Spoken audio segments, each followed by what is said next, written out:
bom dia amigos e amigas do canal Dica de hoje. Meu nome é Daniel Nigri, hoje é dia 6 de fevereiro de 2017, uma segunda-feira. E primeiro eu queria pedir desculpa aí que eu tô com a voz hoje meio ruim. Eu tô um pouco gripado, mas eu não quis deixar de fazer o vídeo de hoje. Pode ser que fique um pouco mais curto, mas enfim, o assunto é bem pertinente, tá? Vamos falar hoje sobre Enterprise Value, que também pode ser chamado de Firm Value. Então seria ou EV ou FV. E vocês vão ver o motivo da importância dele. Queria agradecer aí a todos por estarem acompanhando o canal. Em breve o site já vai estar no ar, tá? Vai ser dicadehoje7.com. Já tem um esqueleto grande lá. E eu também queria agradecer o pessoal que está entrando, curtindo a página lá do Facebook. Eu sempre tenho tentado colocar notícias lá o mais rápido possível, porque está tendo aí muito balanço de empresa. E eu tento colocar lá as notícias e até as páginas do próprio RI das empresas que lançam aí balanços. Então quem quiser, quem tiver interesse, que se curta lá também. Então vamos começar a falar sobre Enterprise Value hoje. Primeiro, o que é o Enterprise Value, né? A gente vai ver o que ele é e para que ele serve. O Enterprise Value ou Firm Value tá, são o cálculo do valor da firma.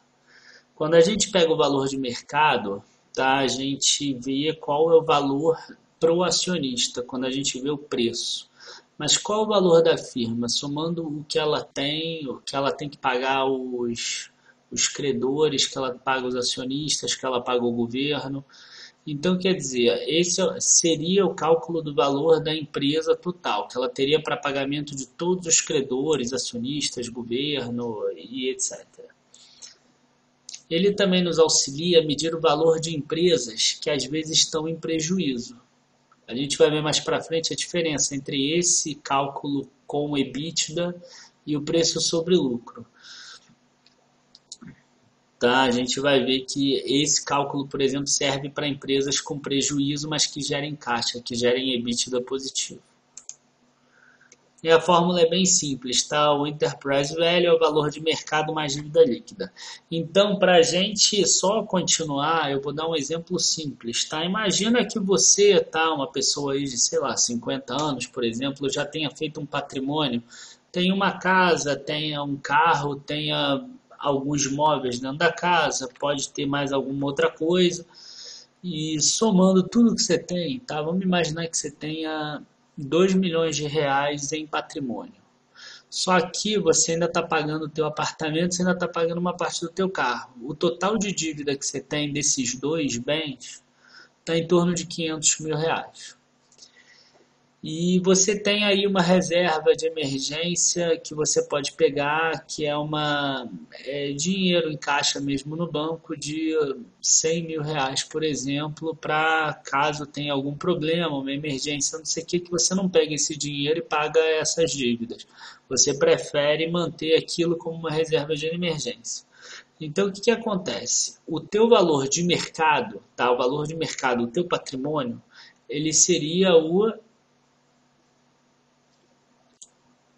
1,5 milhão, porque é quanto você tem total de patrimônio, 2 milhões menos a dívida líquida que você tem. Desculpa, 500 mil menos 100 mil que você tem já em caixa. Tá? Então você teria 1 milhão e 600. E a dívida líquida que você tem é 500 mil menos 100 mil. Você pode usar esses 100 mil para pagar a dívida se você quiser, uma parte dela. Mas você prefere não pagar, mas você tem esse dinheiro. Por isso que a gente usa aqui a dívida líquida e não a dívida bruta. Então, o cálculo, por exemplo, do valor da firma do teu patrimônio seria 2 milhões. O cálculo do teu valor de mercado para o acionista, se algum acionista comprasse o teu patrimônio ou parte desse teu patrimônio, seria 1 milhão e 600 mil, porque a tua dívida líquida é 400 mil. Seria mais ou menos isso a ideia. Eu espero que tenha ficado claro, tá, gente? Hoje está mais difícil para falar aqui um pouco. Então, expected value dividido pelo EBITDA. é o principal indicador que a gente usa, o Enterprise Value. Desculpa que eu falei o Expected Value, é Enterprise Value. Já que o valor da firma é a medida dada pelo mercado de valor de uma empresa do ponto de vista agregado de todas as suas formas de financiamento, nada mais justo essa aqui, que compará-lo ao EBITDA, que é a rentabilidade do negócio antes do pagamento de todas as suas fontes. Nossa, a frase ficou péssima. Mas é basicamente o que eu expliquei, tá? Você pega o valor da firma, ele é dividido pelo EBITDA porque é antes do pagamento de todos os credores. Para quem não lembra, EBITDA é lucro antes de juros, impostos, depreciação e amortização. E tem gente que também usa o EV sobre EBIT, que seria só o lucro antes de juros e impostos, sem a depreciação e amortização. Que seria o EBIT também é o considerado lucro operacional.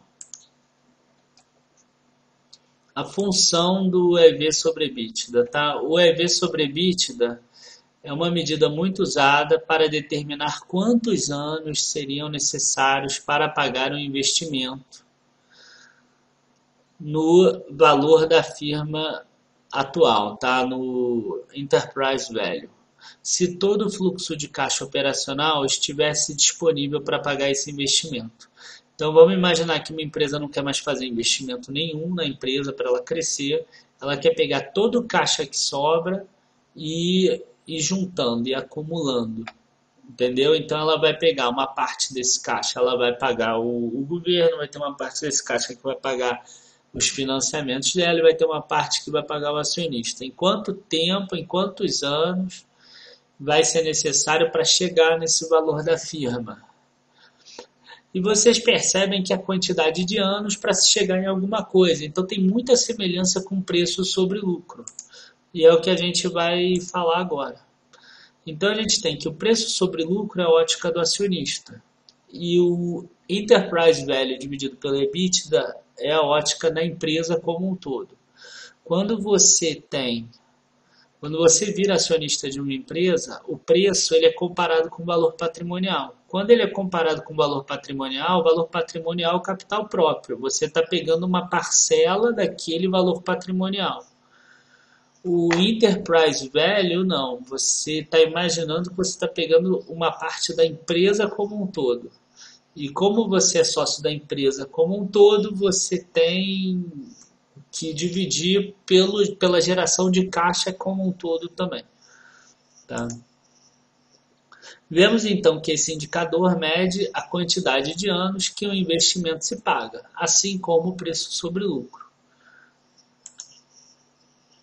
Então vamos lá, tabelas com alguns EV sobre EBITDA. Eu vou me utilizar de alguns setores tá, que não tenham lucros constantes, porque ele faz mais sentido para esses setores.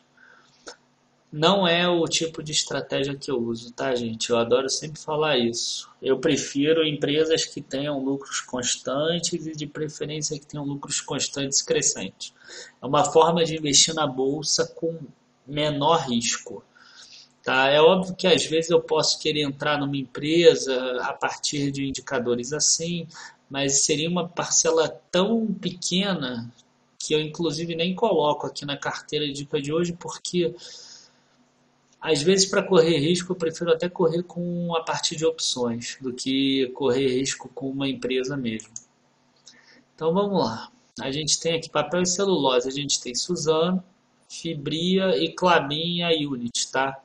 Valor de mercado, acho que todo mundo sabe, né? É preço da ação hoje vezes a quantidade de ações. A quantidade de ações muda às vezes, mas às vezes não é tão frequente.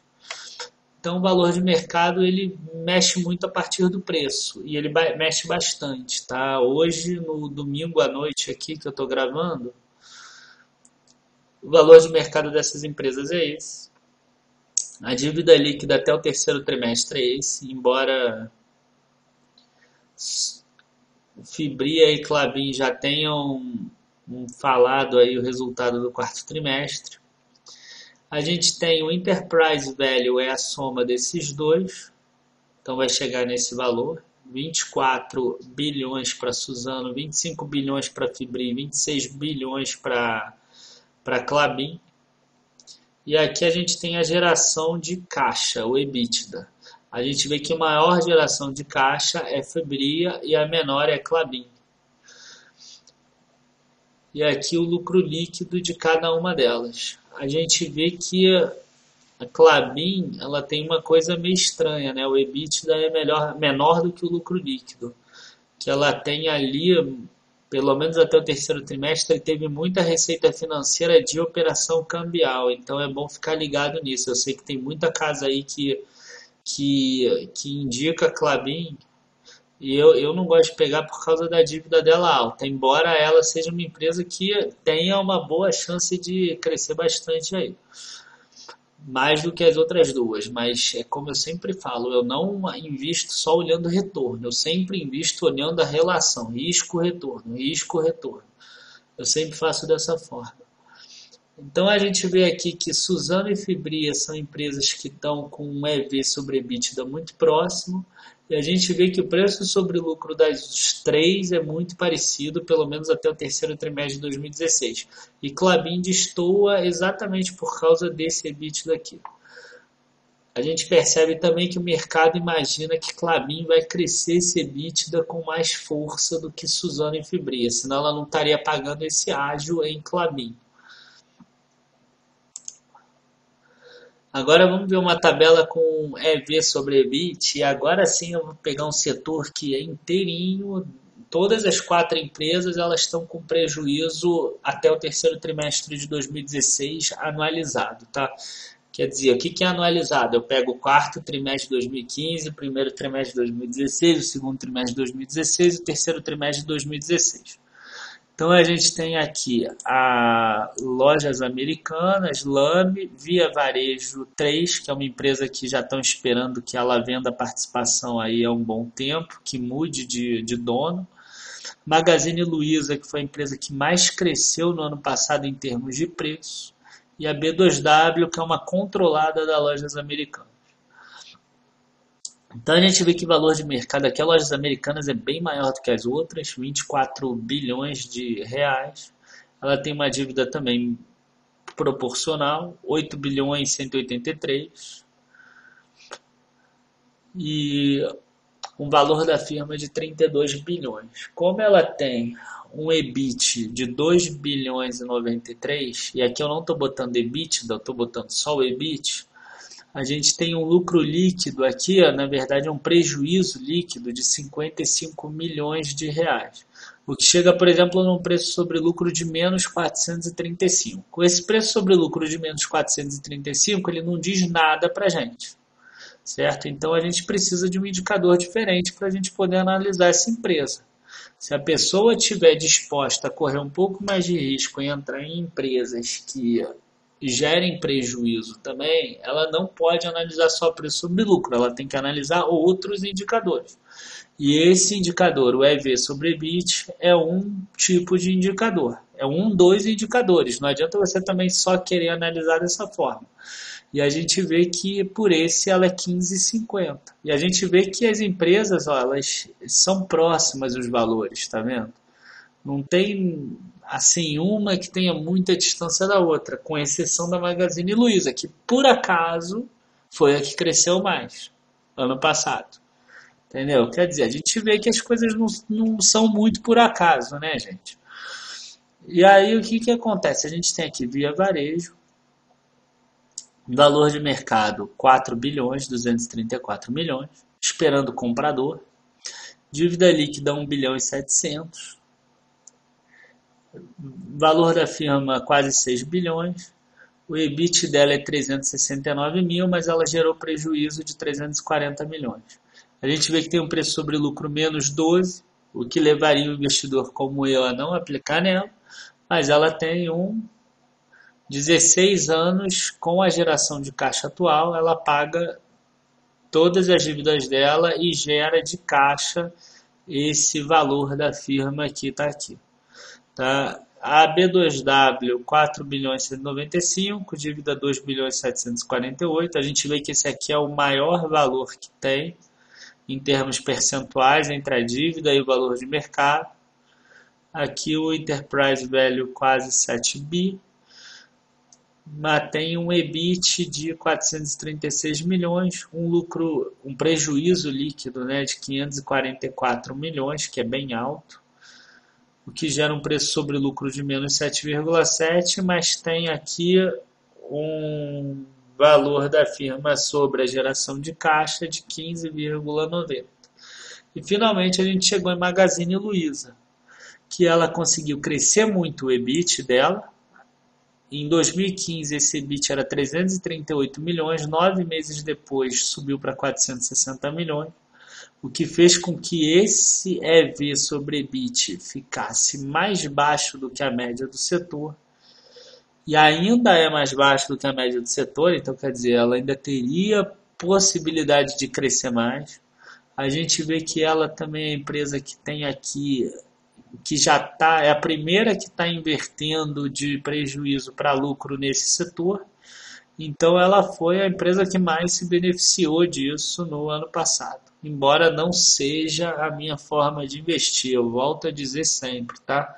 Eu prefiro, por exemplo, analisar e pegar uma CIR que subiu 140% no ano passado, uma CVC que subiu mais de 80% ano passado, do que arriscar investir em 4 empresas e acertar uma Magazine Luiza de 490%. Porque nem sempre eu vou acertar, e se isso acontecer, se isso não acontecer no todo, eu acabo perdendo em relação à minha estratégia, que é mais conservadora. Fora que tem uma volatilidade muito maior, e com essa volatilidade muito maior, a pessoa tem que ter estômago, né? Ela tem que aceitar essa volatilidade maior. Tá? Não é meu caso, mesmo com toda a experiência que eu tenho. E aqui, inclusive, a gente vê aqui, né, o EBIT dela maior, o valor esperado dela é o menor de todos, entre todas as empresas. Isso também é uma coisa muito normal. A empresa que é menor, ela tem mais chance de crescer muito, de crescer mais rápido, porque ela tem mais como expandir. Ela tem como pegar o share das outras, né? Ela tem como pegar a participação de mercado das outras. As que são maiores, tipo a loja americana, para ela crescer é muito difícil já ela pegar a participação de mercado das outras. Ela já precisa ter um crescimento ou da economia, ou da quantidade de pessoas, e etc. E é isso, chegamos ao final de mais um vídeo. Eu peço sempre para que vocês curtam, tanto a página do Facebook quanto os vídeos, que você compartilhem esses vídeos, tá? Nas mídias sociais, por e-mail, por WhatsApp, da forma que for. Inscreva-se no canal, avise aos amigos. Eu quero que essas informações cheguem ao máximo de pessoas possível. Valeu aí, gente. Muito obrigado. Vou ver agora se eu repouso um pouco. E até amanhã. Boa noite aí, bons negócios. Valeu.